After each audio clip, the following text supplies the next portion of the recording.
Next heading में आइए, type of electrolyte.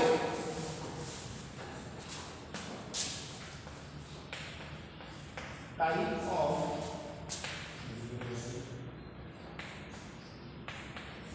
Electrolyte. Type of electrolyte.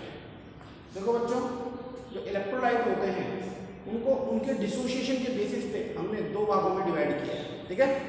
इसके अंदर लिखिए, the electrolyte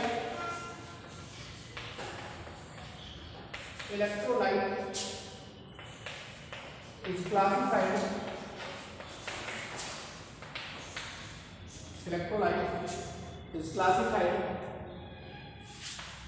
in two kinds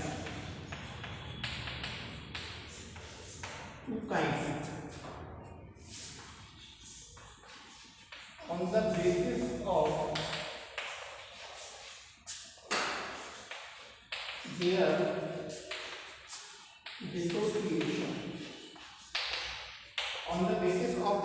dissociation. Dissociation का मतलब होता है उनका अपने आयंस में ब्रेक होना, ठीक है। किसी कंपाउंड्स का उसके कंपोनेंट पार्टिकल्स में ब्रेक होना जो होता है, that is known as dissociation. Nikhil welcome. Video मिल रहे थे आपको? वीडियो तो मिल ही रहे थे ना? नहीं मिल रहे थे? समझ में नहीं आता था तुम्हें? चलो कोई दिक्कत नहीं। तो आबू थे ना, आबू चलो कोई बात नहीं। Video the electrolytes are, electrochemistry चल रही है बेटा, और काफ़ी पार्ट पढ़ा दिया, तो अपन टाइप ऑफ इलेक्ट्रोलाइट पढ़ रहे हैं।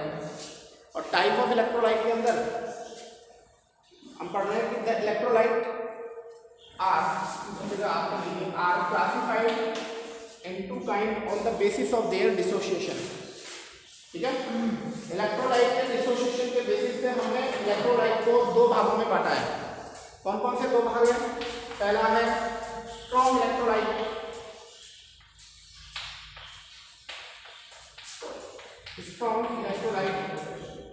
और सेकंड जो है आपका है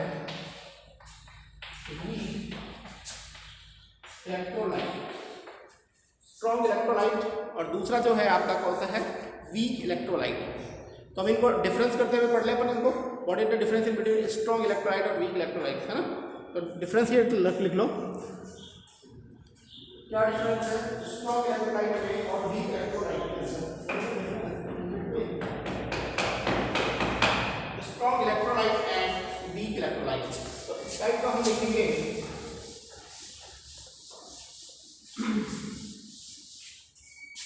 इधर तो आप लिख लीजिए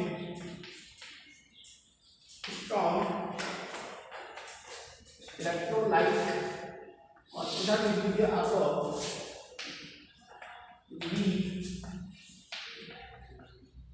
इलेक्ट्रोलाइट।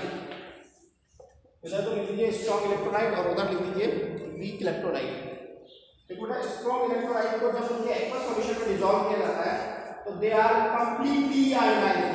जैसे सपोज करो NaCl है, एक स्ट्रॉन्ग इलेक्ट्रोलाइट है, तो उसको जैसे ही उसके पानी में डालेंगे तो वो कंप्लीटली डिसोसिएट हो जाएगा कैटायन और एनायन के अंदर।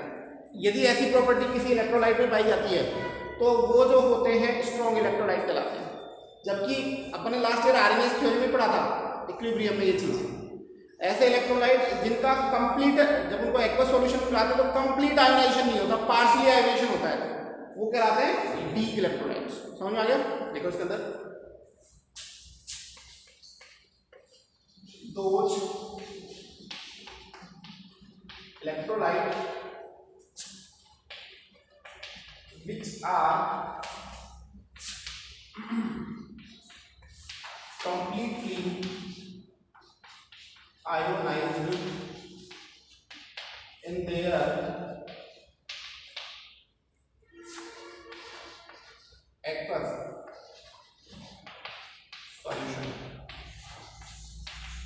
in their aqueous solution. Those electrolytes which are completely ionized in their aqueous solution are known as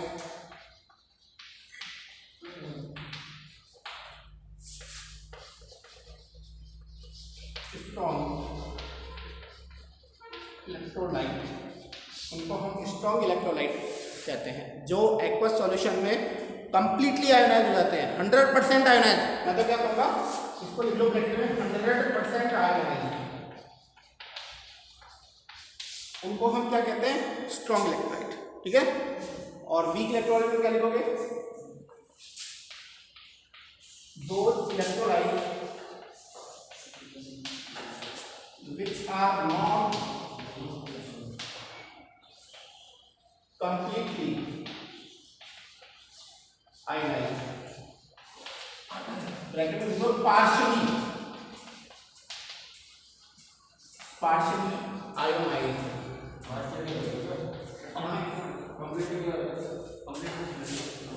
दो which are not लिखा है ना, not completely ionized, partially ionized है ना,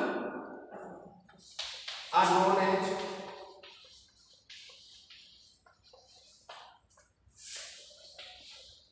weak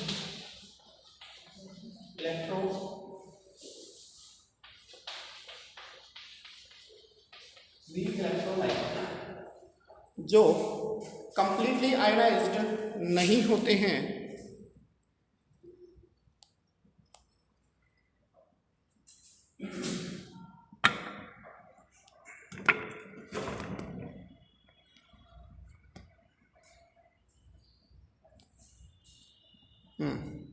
ऐसे इलेक्ट्रोलाइट जो 100% आयोनाइज हो जाते हैं, 100% आयोनाइज हो जाते हैं, उनको स्ट्रॉन्ग इलेक्ट्रोलाइट कहते हैं। जबकि ऐसे इलेक्ट्रोलाइट जो 100% आयोनाइज नहीं होते हैं, उनको हम क्या कहते हैं, वीक इलेक्ट्रोलाइट। ये चीज़ समझ में आ गया, पहला डिफरेंस। दूसरा डिफरेंस देखो, देखो बच्चों, स्ट्रॉन्ग इलेक्ट्रोलाइट कंप्लीटली आयोनाइज होगा। जैसे मान लो आपने पानी की एक ड्रॉप डाली स्ट्रॉन्ग इलेक्ट्रोलाइट में, तो वो कंप्लीटली क्या हो गया, आयोनाइज हो गया। आयनाइज हो गया, इसका मतलब उसमें कैटायन और एनायंस खूब सारे बन गए, तो कंडक्टिविटी की वैल्यू भी क्या होगी उसके अंदर, ज़्यादा होगी। अब वीक इलेक्ट्रोलाइट में आपको पता है पूरा आयनाइजेशन होता ही नहीं है, कंप्लीट आयनाइजेशन होता ही नहीं है, तो कंडक्टिविटी की वैल्यू क्या होगी, कम होगी। क्योंकि इलेक्ट्रोलाइटिक जो कंडक्टर होते हैं उनमें कंडक्टिविटी की वैल्यू जो होती है नंबर ऑफ आयंस पे डिपेंड करती है। नंबर ऑफ आयंस यदि ज़्यादा है, नंबर ऑफ आयंस यदि ज़्यादा है तो कंडक्टिविटी ज़्यादा होगी, और नंबर ऑफ आयंस कम है तो कंडक्टिविटी क्या होगी, कम होगी। तो यहाँ कंप्लीट डिसोसिएशन होने की वजह से कंडक्टिविटी की वैल्यू क्या होती है, ज़्यादा होती है, यहाँ कंडक्टिविटी की वैल्यू कम होती है। तो इसमें दूसरा पॉइंट लिखो, दूसरा point, due to higher number of ions, due to the higher number of ions, the value of conductivity is higher, ठीक है। less number of ions, the value of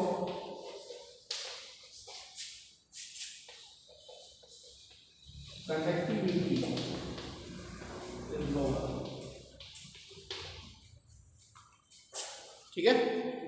conductivity की वैल्यू क्या होती है, लोअर होती है, किसकी वजह से, आयंस का फॉर्मेशन होता है।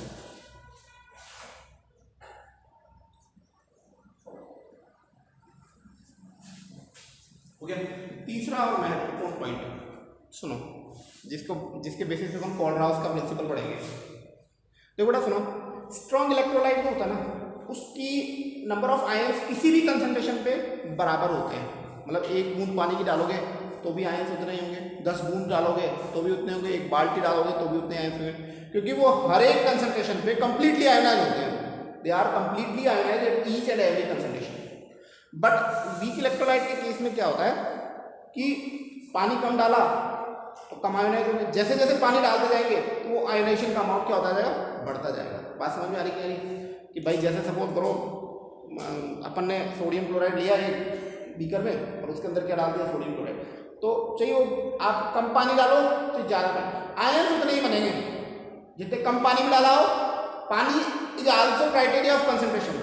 अब ये मत सोचना कंसंट्रेशन का मतलब कहीं दिमाग में होगा सर सोल्यूट का अमाउंट ही कंसंट्रेशन होता है, ऐसा नहीं होता बेटा।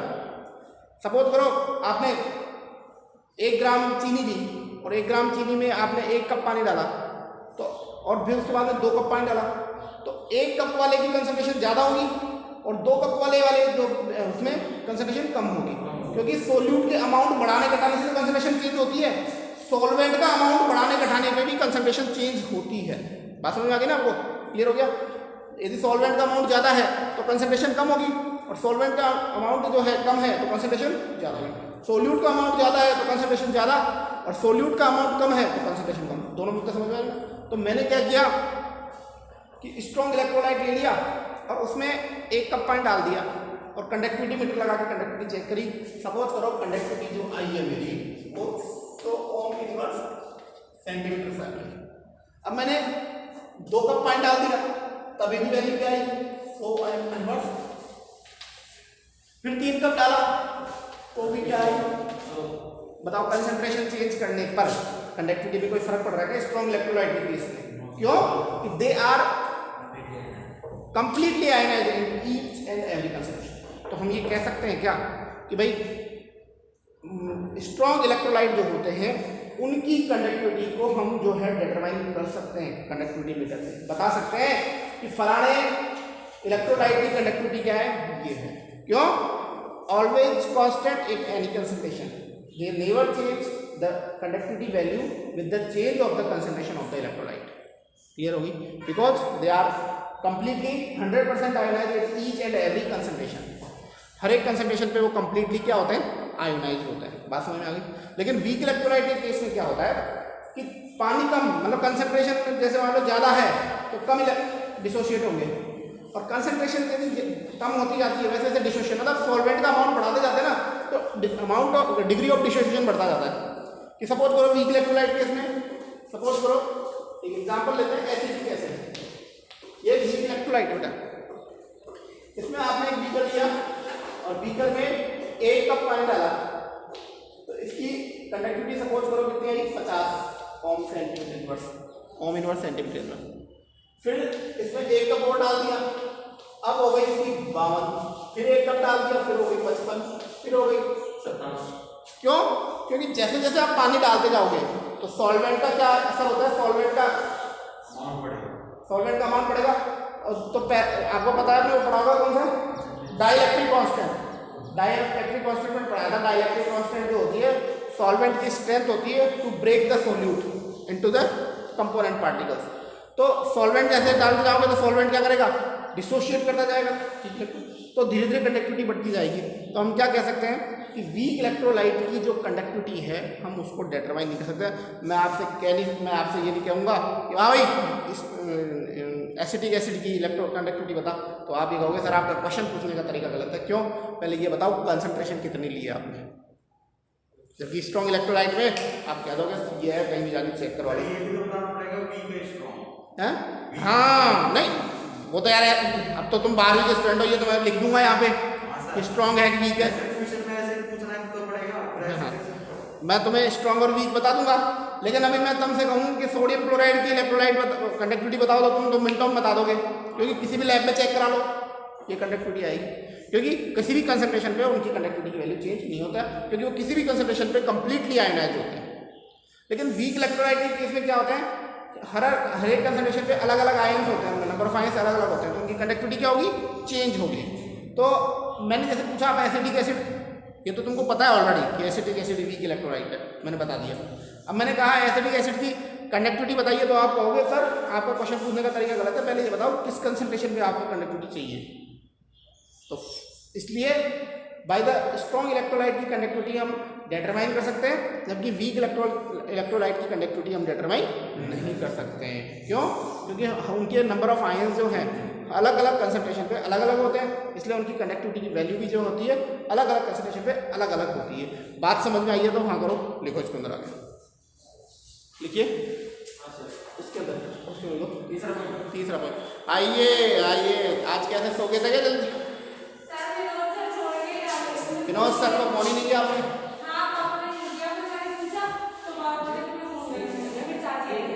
हाँ चाची छोड़ने आई है, चलो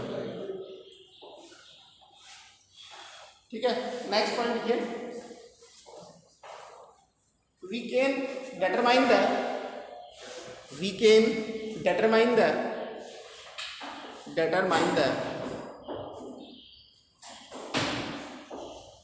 conductivity of the strong electrolyte. We can determine the conductivity of the strong electrolyte easily.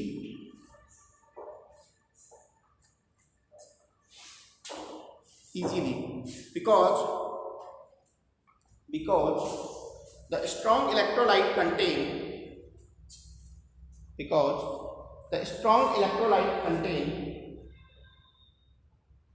equal number of ions, bracket में बोलो degree of dissociation, equal number of ions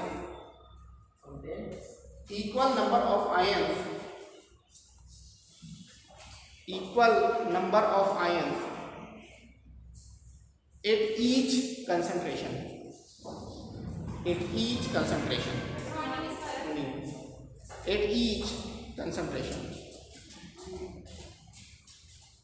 ठीक है, उनकी हर एक कंसंट्रेशन के ऊपर जो है आयंस के नंबर बराबर होने की वजह से उनकी हम कर सकते हैं। इसमें लिखो we can't determine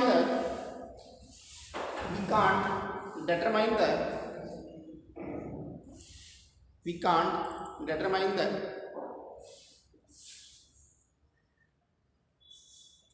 conductivity of weak electrolyte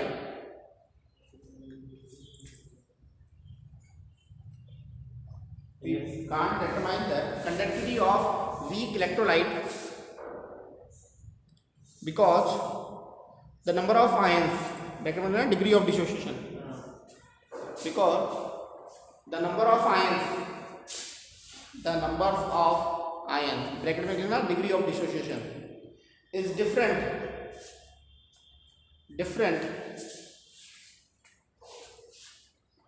degree of dissociation is different at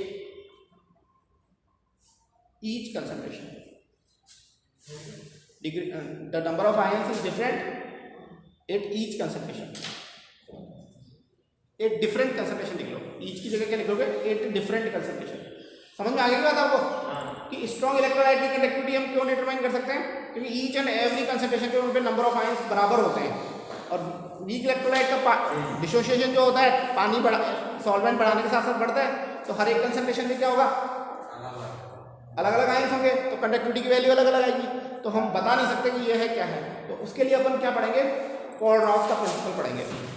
अब ये स्ट्रॉन्ग और वीक इलेक्ट्रोलाइट के एग्जांपल्स, जैसे इनको कहा था हमें पता तो हो कौन सा स्ट्रॉन्ग है कौन सा वीक है, तो उसके एग्जांपल्स लिख लो, बता देता हूँ तुमको। पहले तो एग्जांपल लिख लो स्ट्रॉन्ग इलेक्ट्रोलाइट के, strong electrolyte examples of strong electrolyte. अच्छा देख लो, एक बार रिपीट कर लेता हूँ मैं। देखो स्ट्रॉन्ग इलेक्ट्रोलाइट वो इलेक्ट्रोलाइट होते हैं जो उनके एक्वस सॉल्यूशन में अंदर कंप्लीटली 100% आयोनाइज होते हैं, उनको स्ट्रॉन्ग इलेक्ट्रोलाइट कहते हैं। और जो 100% आयोनाइज हो गए, पार्शियली आयोनाइज होते हैं उनके, है ना, तो उनको वीक इलेक्ट्रोलाइट कहते हैं। स्ट्रॉन्ग इलेक्ट्रोलाइट जो होते हैं उनमें नंबर ऑफ आयंस जो होते हैं वो ज़्यादा होते हैं, तो उनकी कंडक्टिविटी की वैल्यू भी क्या होती है, हायर होती है। इनमें नंबर ऑफ आयंस कम होते हैं तो कंडक्टिविटी की वैल्यू भी कम होती है। तीसरा बात है, स्ट्रॉन्ग इलेक्ट्रोलाइट की कंडक्टिविटी का हम डिटरमिनेशन इजीली कर सकते हैं, क्योंकि हर एक कंसंट्रेशन पे उनके नंबर ऑफ आयंस समान होते हैं, डिग्री ऑफ डिसोसिएशन बराबर होता है, 100% आयनाइज होते हैं हर एक कंसंट्रेशन पे, तो उनकी कंडक्टिविटी की वैल्यू भी फिक्स होगी, फिर कंसंट्रेशन की वैल्यू कुछ भी हो। लेकिन वीक इलेक्ट्रोलाइट की कंसंट्रेशन की वैल्यू जो है कुछ भी चेंज करने पर उनकी कंडक्टिविटी की वैल्यू क्या हो जाती है, अलग अलग हो जाती है, क्योंकि हर एक कंसंट्रेशन के ऊपर डिग्री ऑफ डिसोसिएशन क्या होता है, डिफरेंट होता है। और डिग्री ऑफ डिसोसिएशन अलग अलग होने से क्या होता है, नंबर ऑफ आयंस अलग होते हैं, और नंबर ऑफ आयंस अलग होने से कंडक्टिविटी की वैल्यू भी डिफर करती है। बात समझ में आएंगे। स्ट्रॉन्ग और वीक इलेक्ट्रोलाइट के एग्जांपल्स देख लो।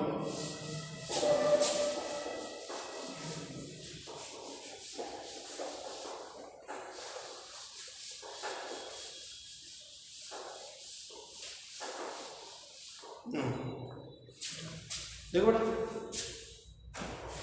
HCl, H2SO4, NaOH, QOH, LiOH, CSOH, RPOH, ये सारे स्ट्रॉन्ग इलेक्ट्रोलाइट हैं।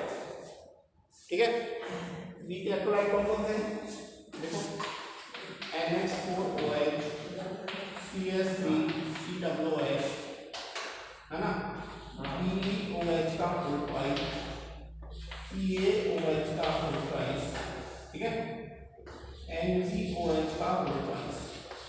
ये लास्ट ईयर मैंने लिखवाया था, याद है तो आपको स्ट्रॉन्ग इलेक्ट्रोलाइट वीक इलेक्ट्रोलाइट आप लोगों को इक्विलिब्रियम में पढ़ाया था ना, लेकिन किसको याद होगा?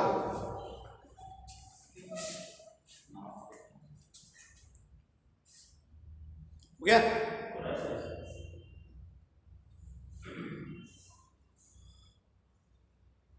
अभी मदर का फोन आया था मेरे पास में, आपकी मदर का फोन आया था कि हम आबू हैं,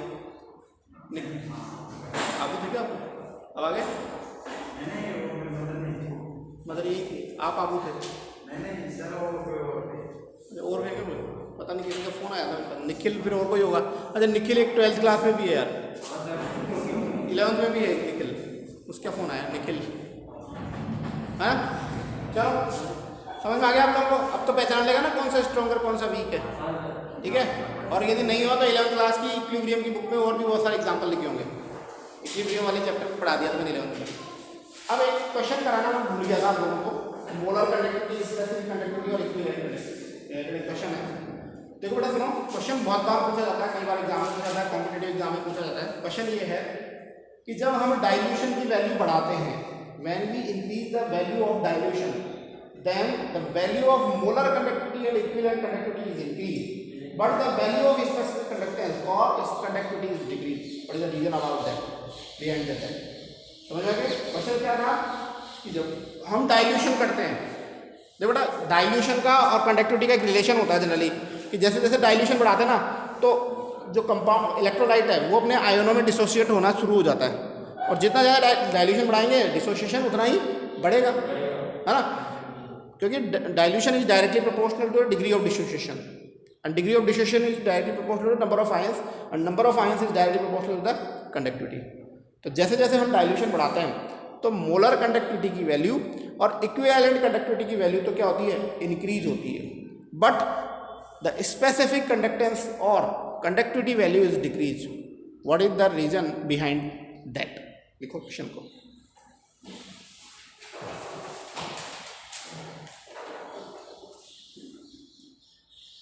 when we increase the dilution of electrolyte, when we increase the dilution of electrolyte, the value of molar conductivity, the value of molar conductance या molar conductivity and equivalent conductivity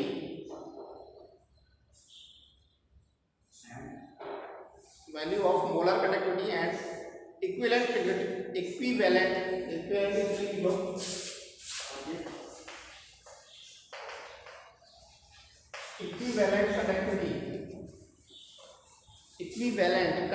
is increased, equivalent conductivity is increased, है ना?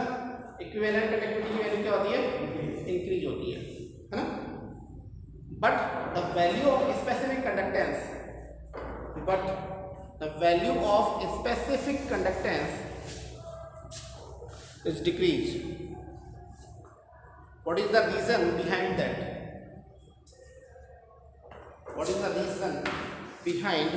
That? इसके पीछे क्या reason है वो आप लोगों को एक्सप्लेन करना है।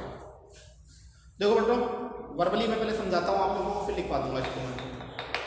देखो सुनो, मोलर कंडक्टिविटी क्या होती है? मोलर कंडक्टिविटी और इक्विवेलेंट कंडक्टिविटी में क्या है कि इलेक्ट्रोलाइट की कंसंट्रेशन उसमें मोल में लेते हैं, इसमें इलेक्ट्रोलाइट की कंसंट्रेशन किस में लेते हैं? ग्राम इक्विवेलेंट में लेते हैं। बट वहाँ तो जैसे ही अपन डाइल्यूशन करेंगे तो डिग्री ऑफ डिसोसिएशन बढ़ेगा, और डिग्री ऑफ डिसोसिएशन बढ़ने से नंबर ऑफ आयंस बढ़ेंगे, और नंबर ऑफ आयंस बढ़ने से कंडक्टेंस की वैल्यू बढ़ जाएगी। तो मोलर कंडक्टेंस और इक्विवेलेंट कंडक्टिविटी में जब हम डाइल्यूशन बढ़ाते हैं तो डिग्री ऑफ डिसोसिएशन के बढ़ने से, नंबर ऑफ आयंस बढ़ने से मोलर कंडक्टिविटी और इक्विवेलेंट कंडक्टिविटी की वैल्यू बढ़ती है। मतलब मुद्दा ये है कि स्पेसिफिक कंडक्टेंस में क्या चक्कर पड़ गया था कि ये वैल्यू क्यों बढ़ती है, कि डाइल्यूशन बढ़ा रहे हैं तो कंडक्टेंस बढ़ रही है, स्पेसिफिक कंडक्टेंस। इस चीज़ को समझो। तो जब मैंने आपको स्पेसिफिक कंडक्टेंस पढ़ाई थी, तो स्पेसिफिक कंडक्टेंस में मैंने आपको बताया था कि जब हम दो इलेक्ट्रोड लेते हैं और दोनों इलेक्ट्रोड को हम 1 सेंटीमीटर डिस्टेंस में रखते हैं और cross section area 1 centimetre square लेते हैं। लेकिन इसके अंदर जो इलेक्ट्रोलाइट का जो वॉल्यूम लेंगे वो कितना लेंगे, 1 सेंटीमीटर क्यूब लेंगे। मतलब हम जो स्पेसिफिक कंडक्टेंस देखते हैं वो किसमें 1 ml में देखते हैं कि नंबर ऑफ आयंस 1 ml में कितने हैं, 1 ml में कितने। इसको ऐसे समझो बेटा कि जैसे सपोज करो आपने शरबत बनाई कितनी, 1 गिलास शरबत बनाई, उसके अंदर जो है आपने रूह अफ़ज़ा डाल दी, उसके अंदर आपने चीनी की 1 चम्मच डाल दिया, आपने इसको पी ली, स्वाद ले लिया। ऐसे ही करते करते एक बार घर में कोई मेहमान आ गया, ईशा आ गई। अब ईशा के आते ही क्या करते हैं, अरे यार 1 गिलास में, तो आप तुरंत क्या करोगे, उसमें 1 गिलास पानी का डाल के 2 गिलास कर दोगे। करोगे कि नहीं करोगे? ऐसा ही करते हैं जनरली, बोलो। घर में कई बार मेहमान अचानक आ जाते हैं तो चाय को डबल कर देते हैं, पानी डाल के डाइल्यूशन करके फिर उसको दे देते हैं। हाँ, ज़्यादा आ जाए तो ज़्यादा डाइल्यूशन कर देंगे ऐसा जनरली हम करते हैं, और नहीं भी करते हैं तो इसको एग्जाम्पल के तौर पे समझ लो आप कि सपोज करो अचानक मेहमान आ गया, तो हमने क्या कर दिया, उसके अंदर 1 गिलास ऐड कर दिया। ऐड करने के बाद में 2 गिलास हो गए, एक आपका और एक आपके मेहमान का। अब आपको टेस्ट करोगे तो कैसा लगा टेस्ट, थोड़ा कम मीठा लगेगा, थोड़ा सा वो टेस्ट में इस टेस्ट में फर्क आएगा। क्यों आएगा? क्यों? आपने पी तो 1 ही घूंट है, पूरा ग्लास थोड़ी पिया, पहले भी 1 ही घूंट पी थी, अभी भी 1 ही घूंट P.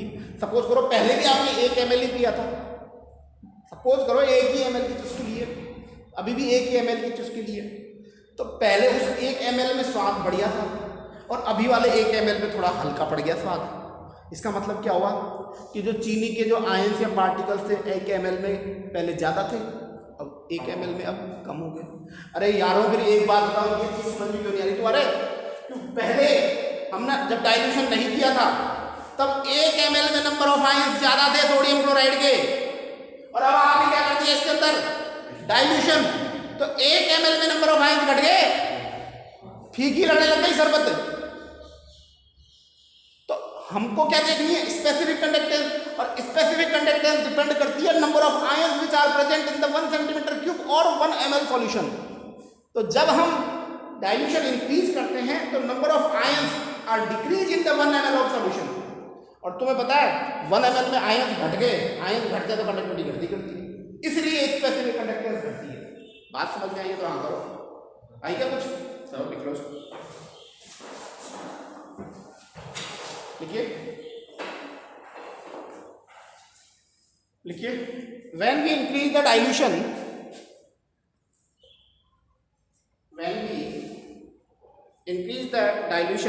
in the case of molar conductance or equivalent conductance, molar conductivity और molar conductance एक ही चीज है, equivalent conductivity और equivalent conductance एक ही चीज है। when we increase the dilution in the case of molar conductance or equivalent conductance, molar conductance and equivalent conductance, molar conductance and equivalent conductance, then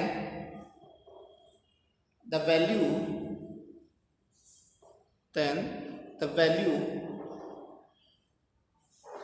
of molar conductivity and equivalent conductivity is increased. Value of molar conductivity and equivalent conductivity is increased. Molar conductivity and equivalent conductivity is increased because degree of dissociation is increased. Degree of dissociation is increased. Number of ions are increased.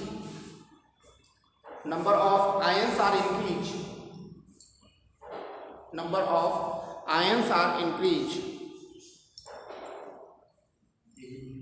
ठीक है, समझ में आ गया ना कि भाई molar conductance की में और इक्विवेलेंट कंडक्टेंस के केस के अंदर जब हम डाइल्यूशन इंक्रीज करेंगे तो आयंस डिग्री ऑफ डिसोसिएशन बढ़ेगा, आयंस ज़्यादा बनेंगे तो मोलर कंडक्टिविटी और इक्विवेलेंट कंडक्टिविटी की वैल्यू बढ़ेगी। So simple, because molar conductivity and equivalent conductivity does not depend on the volume of the solution. Volume of the electrolyte के ऊपर depend नहीं करती है।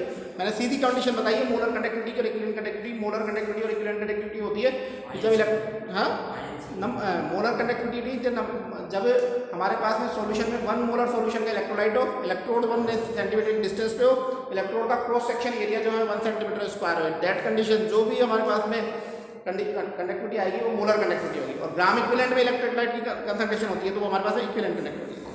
ठीक है, पैराग्राफ से। But in the case of specific conductance, but in the case of specific conductance, but in the case of specific conductance, ठीक है, the value of conductivity depend on the volume, value of conductivity is depend on the volume. When we increase the dilution, when we increase the dilution, then when we increase the dilution, then number of ions are decreased. बेटा सिर दर्द हो रहा है क्या? When we increase the dilution, then number of ions are decreased. Number of ions are decreased in the 1 ml solution या 1 centimeter cube solution, 1 centimeter cube volume या 1 ml volume. Number of ions and number of electrolytes are decreased in 1 centimeter cube volume or 1 ml volume. So by increasing the dilution, specific conductance is decreased. So by increasing the dilution,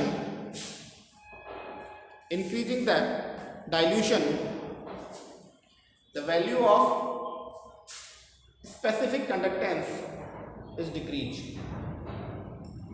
specific conductance की value क्या हो जाती है? Decrease हो जाती है। समझ में आई क्या आपको बात? By the increasing the dilution, ठीक है, value of specific conductance is decrease. Clear? Molar conductivity, equivalent conductivity में वॉल्यूम पे डिपेंडेंट वॉल्यूम डिपेंडेंट कंडक्टिविटी नहीं है, और स्पेसिफिक कंडक्टिविटी जो होती है वॉल्यूम डिपेंडेंट कंडक्टिविटी है। तो वॉल्यूम बढ़ने से क्या हुआ? डिग्री ऑफ डिफ्यूजन तो बढ़ा है, लेकिन यहाँ स्पेसिफिक कंडक्टेंस 1 ml में प्रेजेंट आयंस के ऊपर डिपेंड करती है। मैंने लिखवाई कंडीशन आपको, 1 सेंटीमीटर क्यूब में जो कंडक्टिविटी होगी, 1 centimetre distance, 1 centimetre square cross section area, और 1 सेंटीमीटर क्यूब वॉल्यूम में जो कंडक्टिविटी आएगी उस कंडक्टिविटी को हम स्पेसिफिक कंडक्टेंस या कंडक्टिविटी कहेंगे। तो जब डाइल्यूशन इंक्रीज कर रहे हैं तो बिल्कुल सीधी सी बात है कि पहले कंसंट्रेशन ज़्यादा थी, डाइल्यूशन कम था तब, और कंसंट्रेशन ज़्यादा थी तो 1 ml में यानी 1 सेंटीमीटर क्यूब वॉल्यूम के अंदर नंबर ऑफ आयंस जो थे वो क्या थे? ज़्यादा थे। और अब डाइल्यूशन बढ़ाने से क्या हो गया? 1 ml में और 1 सेंटीमीटर क्यूब वॉल्यूम के अंदर नंबर ऑफ आयंस क्या हो गए? कम हो गए। वैसे ही हुआ जैसे आपकी शरबत जो है फीकी पड़ गई। ठीक है, अब कई लोगों के दिमाग में सर कि डाइल्यूशन बढ़ाने से कंसंट्रेशन कम कैसे होती है, तो वो आप लोग शरबत वाले एग्जाम्पल को दिमाग में रखें तो ये फंडा सेट हो जाएगा। मैंने इसीलिए जानबूझ के एग्जाम्पल दिया है क्योंकि ऐसे दिमाग में सेट नहीं होता ये, लेकिन जब शरबत फीकी दिखती है ना तब मालूम पड़ जाता है कि कंसंट्रेशन क्या हुई है? कम हुई है। भाई हमारा शरबत है उसमें अंदर सोल्यूट कौन कौन है? एक तो शरबत का वो रूअफ़ज़ा और दूसरा चीनी, बाकी पानी तो हमारा सोलवेंट है। तो उसमें जब आपने पानी ऐड किया तो आपको उसमें जो रूअफ़ज़ा का असर है वो भी कम हुआ और जो चीनी का असर है वो भी थोड़ा कम। तो ज़्यादा डाल दोगे? पहले ज़्यादा डालो तो उसको टेस्ट करो और फिर एक डाइल्यूट करके फिर चेक करो।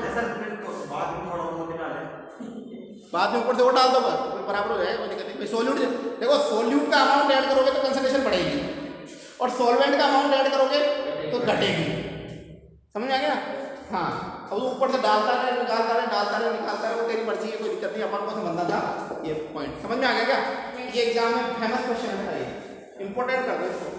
कंपटीशन में भी पूछा गया है कि जब डाइल्यूशन इंक्रीज करते हैं तो स्पेसिफिक कंडक्टेंस इंक्रीज होगी, बढ़ेगी। What is the effect on specific conductance? Increase, decrease. ठीक है, अच्छा आज से मैं तुमको आज से या कल से मल्टीपल चॉइस क्वेश्चंस जो है सॉल्व कराऊंगा यूट्यूब पे। तो मैं लिंक डाल दूंगा, उसका लिंक मतलब यूट्यूब पे डाल दूंगा। तो उन क्वेश्चन को रोज के 15 या 20 क्वेश्चन से आपको जो टॉपिक पढ़ाया जा रहा है, जैसे कार्बोहाइड्रेट पढ़ाया ना रिसेंटली तुमने, तो कार्बोहाइड्रेट के अपन क्वेश्चन डाल देंगे। तो आप लोगों को 20 क्वेश्चन तो वैसे ही इस बार 2 साल से वो डाल रही है एनसीईआरटी, जो एग्जाम्स होंगे सीबीएसई बोर्ड के, उसमें 20-30 क्वेश्चन तो आपके वैसे आएंगे वो, और आगे वाले एग्जाम्स के लिए भी प्रिपरेशन हो जाएंगी। तो मैं वो डाल दूंगा आपको, सॉल्यूशन बिल्कुल समेत होंगे। आपको ये मालूम करना है कि सर ने ये क्वेश्चन कहाँ से दिया है, आएंगे पढ़ाए हुए में से, ठीक है। तो लेकिन और थोड़े बहुत क्वेश्चन उसके अंदर मैं माल्टोज, सुक्रोज के लिंक और डाल दूंगा, क्योंकि अभी तो नहीं पढ़ना तुमको माल्टोज, सुक्रोज, लैक्टोज, लेकिन फ्यूचर में तो पढ़ना ही है, क्योंकि तुम लोगों ने ओलिगोसैकेराइड पूरी छोड़ दी है। ओलिगोसैकेराइड तुम लोगों ने कंप्लीटली रिमूव कर दी है। समझ में आ गई बात आपको? चलो उसके बाद में आप लोग लिखिए कॉलराउस प्रिंसिपल। कॉलराउस प्रिंसिपल लिख रहा हूँ।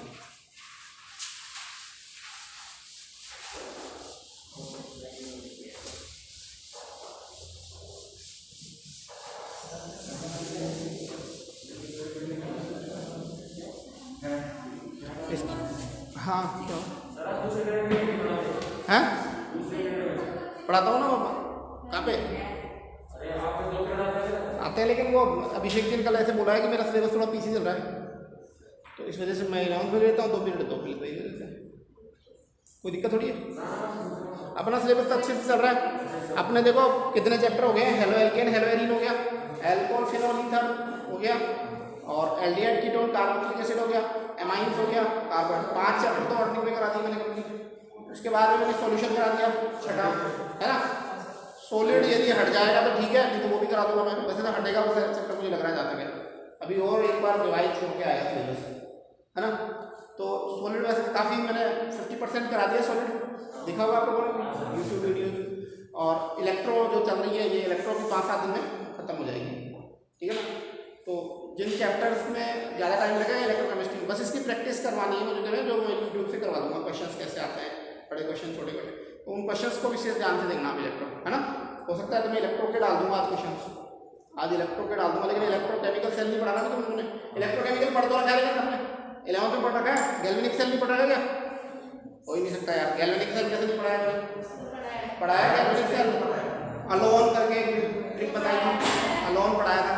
कोई गैल्वेनिक सेल इस साल है, पिछले साल उन्होंने जबरदस्ती डाल दिया था वो इलेक्ट्रोड पोटेंशियल, वो एक पूरा टॉपिक है लंबा सारा, किधर से है करंट बह रहा है, किधर से, वो एक टॉपिक को पढ़ाऊंगा मैं अभी। फिर उसके बाद में cell, primary cell, secondary cell, next equation, chapter खत्म है, ठीक है। मैं इसलिए टाइम ले रहा हूँ कि ये लोग सब आ जाएं, क्योंकि वीडियो में इतनी क्वालिटी नहीं रहती जो यहाँ पे है, और ये हेडेक ही करता है मेरे दिमाग में, मेरा दिमाग इधर डाइवर्ट रहता है थोड़ा सा कि मैं क्या बोल रहा हूँ, मेरे को दिख रहा हूँ, नहीं दिख रहा। हाँ, मेरे थोड़ा सा इसलिए क्या सब आ जाएगा। चलो ठीक है सर, आगे